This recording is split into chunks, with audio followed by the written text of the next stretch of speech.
चलिए, ये बताइए, हमने फिल्मों की बात की, आप तमिल फिल्म में आ रहे हैं, आप अपने ऊपर बायोपिक भी तो बनवाना चाह रहे हैं ना, कुछ बननी चाहिए। फिल्म मेरे ख्याल से बनेगी, आज नहीं तो कल कभी बनेगी, ये तो मुझे पता नहीं है। हीरो कौन होगा ना होगा? मैं तो चाहता हूँ विकी कौशल प्ले करे, क्योंकि विकी कौशल वो पंजाबी बंदा है। हाँ। थोड़ा रंग रूप मेरे से मिलता जुलता है। अच्छा। मेरे से ज्यादा स्मार्ट है बंदा। तो आप किसी को अपने से ज्यादा स्मार्ट मानते हैं, अच्छी बात है। भाई कैटरीना कैफ मिली है उसको, ऐसी थोड़ी मिल गई।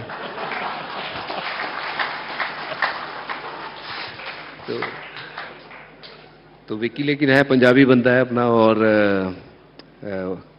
Very good actor. आप घर जा पाएंगे ये जवाब देके कि उधर कैटरीना कैफ है? तो मुझे भी तो अच्छी मिली है यार। मैंने ये नहीं कहा, मैंने विकी की बात करी है। आप तो फंसवाने वाली बात कर रहे हो यार। ये अच्छा, उस फिल्म में आपको कैसी मिली, आप ये बताइए। आप ये बताइए उस फिल्म नहीं, आप पहले बताइए। हाँ जी, बताइए। जो मैंने, आपने मुझे तो डाल दिया पॉइंट पे, आप बताइए आपको कैसी मिली है। मैं तो भाई साहब ऐसा है कि ये वाली बातें ना कभी भी पब्लिक में करता नहीं हूं ना। ये पब्लिक है ही नहीं, ये तो परिवार है। ये तो परिवार है। ये बताइए एंड्रू साइमंड्स कौन होगा उस फिल्म में? अरे यार आप बताइए ना, पहले अपनी बात तो बताई नहीं आपने, मेरे बात पे आ गए। आप सुनना चाहेंगे या नहीं? भाभी जी सुन रही हैं। मैं साहब लेफ्ट आर्मर हूं, आप राइट हैंडर। ठीक है, बिल्कुल ठीक है जी। अच्छा चलिए बताइए, एंड्रू साइमंड्स कौन होगा? किसमें? फिल्म में। फिल्म में? मेरी फिल्म में किसको बनाया जाएगा? कोई ना कोई तो एक्टर होगा जो वो रोल प्ले करेगा। ये हुआ, अच्छा उस फिल्म को, वो अच्छा वो फिल्म, जब उस फिल्म में जो एंड्रू साइमंड का सीन आएगा तो होगा क्या उसमें? हुआ क्या था, वो कैसे की थी आपने? मैं कई बार बोल चुका हूं, हर मंच पर बोल चुका हूं कि एंड्रू साइमंड के साथ जो हुआ वो सिर्फ और सिर्फ मेरा बोलना कुछ था और उसकी समझ में कुछ आया। अच्छा। अब पंजाबी आदमी किसी को मंकी तो नहीं बोलेगा, गुस्सा होगा तो तेरी माँ की बोलेगा। तो बस मैंने वही बोला था। तो पंजाबी आदमी मंकी क्यों बोलेगा किसी को? और वो आप मंकी बात नहीं कर रहे थे? बिल्कुल ये सब पता ही नहीं है कि मंकी कोई रेसिस्ट वर्ड है, पहली बात तो ये। और जब गुस्सा आता है, जैसे मैंने कहा कि तुम, उसने मुझे चिढ़ाया, जो वो अपना पा पा का कर रहा था वो अंग्रेजी में, मुझे आधी जो समझ आ रही थी आधी नहीं समझ आ रही थी। तो जब मैंने उसको जवाब दिया तो मैंने कहा तेरी माँ की, और वो माँ की को मंकी कैसे तब्दील हो गया वो मुझे आज तक नहीं समझ आया। और जिस चक्कर में वो पूरे ऑस्ट्रेलिया में ऐसा माहौल बन गया कि जैसे मैं पूरे ऑस्ट्रेलिया का ना वो एक वो बन गया था कि पिन पॉइंट बंदा। हर अखबार के पहले फोटो उस मेरी, तेंदुलकर 100 बना रहा है, फोटो मेरी छप रही है।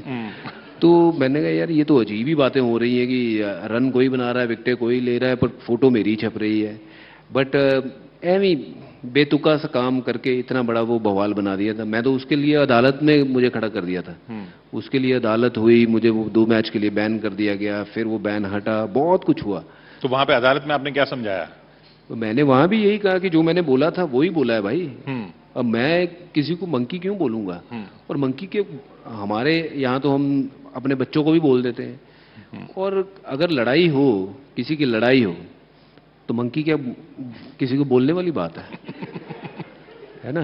तो ये तो आई डोंट नो, उनको सुनाई कुछ और दिया, फिर वो रिकी पॉन्टिंग वहाँ से भाग के गए, कंप्लेंट कर दी, उसके बाद फिर ये पूरा वो बन गया। मेरी किताब में मैंने ये एपिसोड जो बड़ा विस्तार से लिखा है कि जो सुर्खियाँ बन गई, यहाँ पे न्यूज़ चैनल चला रहे हैं, ऐसा कुछ था ही नहीं, ऐसा कुछ था ही नहीं।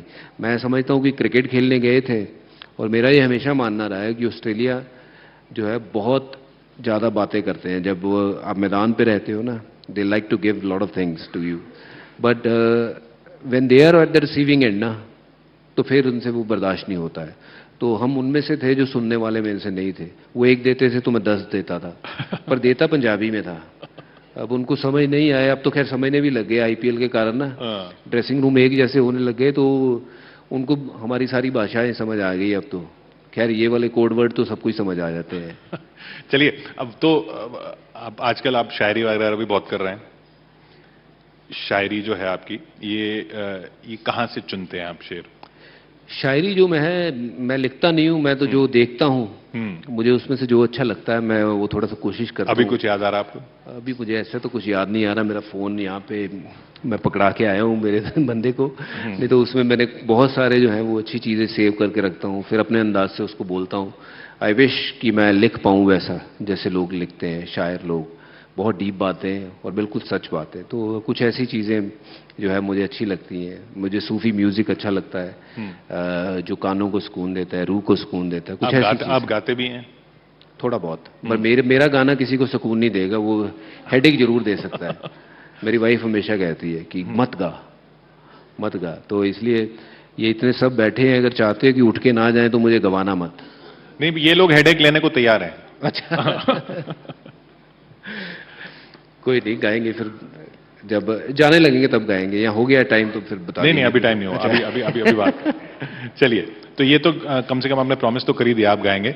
ये बताइए, पाकिस्तान इंडिया को जाना चाहिए, नहीं जाना चाहिए? बिल्कुल नहीं जाना। ये सब जो चल रहा है, और मुझे वो कह रहे 2021 2021 तक का हमें गारंटी दो। मुझे नहीं लगता जाना चाहिए, क्योंकि आप वहाँ के हालात अगर देखें, थोड़े दिन पहले ही मुल्तान की तरफ, पिंडी की तरफ जो है वो कई जो जगह पे आग लगी हुई है, पॉलिटिकल सिनेरियोज उनके जो हैं वो बिल्कुल ख़राब हो रखे हैं। तो वहाँ पे टीमों का जाना कितना सेफ है? श्रीलंका वहाँ पे गई थी, उनके ऊपर फायरिंग हो गई। उसके बाद न्यूजीलैंड वहाँ पे गई, तो वहाँ पे एक बम विस्फोट हो गया होटल में। तो उसमें ऐसे हालातों में मैं कह रहा हूँ, भारत तो छोड़िए, किसी भी टीम को नहीं वहाँ जाना चाहिए। वो टूर्नामेंट जो है वो कहीं आप और शिफ्ट कर लीजिए, जब उनके हालात ठीक हो जाएं वहाँ दोबारा कोई और टूर्नामेंट हो सकता है। बट अब अगर जिद पे ही अड़े रहेंगे कि नहीं टूर्नामेंट यही होना चाहिए, भाई पहले आप हालात ठीक कर लो, बाकी सारी चीज़ें जो है वो अपने आप बाद में लाइन पे आ जाएंगी। बट मेरे ख्याल से ऐसे हालातों में तो टीम को नहीं भेजना चाहिए। If I was part of the BCCI और मैनेजमेंट, मैं तो यही बोलता कि टीम को नहीं भेजना चाहिए। आपके अभी भी पाकिस्तानी टीम में दोस्त हैं? जानकार हैं, जिनके साथ क्रिकेट खेले हैं वो। दोस्त नहीं कहेंगे आप उनको? दोस्त तो देखिए, जब आप उसको कह सकते हो जिनके साथ वो उठते बैठते हो, खाते पीते हो, जिनके साथ आपका रोज की बातचीत होती है, तो ऐसा कुछ नहीं है। बट हाँ, कहीं यहीं वहाँ मुलाकात होती है किसी टूर्नामेंट में कमेंट्री करते हुए, तो बस उतनी ही मुलाकात है। दोस्त नहीं मैं कहूँगा, बट हाँ जानकार है, जो पुराने समय के खिलाड़ी हैं। वसीम अकरम है, वकार यूनिस है, ज़बरदस्त बॉलर रहे हैं अपने टाइम के, बहुत इज्जत भी करते हैं हम उनकी, और जो अच्छे खिलाड़ी रहे हैं उनकी बड़ी इज्जत भी करते हैं। बट यारी दोस्ती तो ऐसा नहीं है कि यारी दोस्ती है कि जिसको I can pick up a call and say कि हाँ भाई क्या हाल है, क्या हो रहा है। तो यहाँ यारी दोस्ती किसके साथ है सबसे ज्यादा? यहाँ सबके साथ है कि ये तो अपने परिवार है। ये जो सबसे जब आपको लगता है कि आज जरा मूड ऐसा है कि इसको फोन किया जाए, वो कौन सा दोस्त है टीम वाला? अगर मुझे ओवरऑल कहानियां सुननी है क्रिकेट में हो क्या रहा है, तो मैं आशीष नेहरा को फोन करूंगा। अच्छा। हाँ जी, फिर आप नहीं बोलोगे वो 2 घंटे वो बोलेगा, आप सुनोगे। तो आशीष नेहरा है, उसके घर पे मैं बहुत रहा हूँ, दिल्ली कैंट यहीं पे। वहाँ नीचे वो सोता था, ऊपर मैं, और बीच में हमारे उसका कुत्ते का नाम था डरबन। अच्छा। हाँ, क्योंकि आशीष ने 6 विकेटें ली थी डरबन में वर्ल्ड कप के मैच में। तो कुत्ते का नाम डरबन रख दिया? कुत्ते का नाम जर्मन शेफर्ड, इतना बड़ा वो, उसका नाम था डरबन। वो हमारे दोनों के बीच में ऐसे सोता था, मैं ऊपर पलंग पे और आशु नीचे सोचता था, क्योंकि उसकी बैक ठीक नहीं थी, और ये बिल्कुल बीच में भाई साहब। और कभी मैं उठूँ तो कभी मेरे कान के पास होता था, कभी मेरी टांगों पे पड़ा हुआ होता था। बट उसके घर पे मैंने उतना टाइम बिताया कि जैसे वो मेरा ही घर था। So Ashish, he has been very close. Great Tendulkar, वो है मेरे दोस्त। युवराज सिंह, वो है मेरे दोस्त। ज़हीर खान है, तो हम सब मिलते रहते हैं, आज भी मिलते हैं, उतनी शिद्दत से, उतने प्यार से मिलते हैं। शिखर धवन है अपना बंदा, पंजाबी पुत्र, तो उससे मुलाकात है।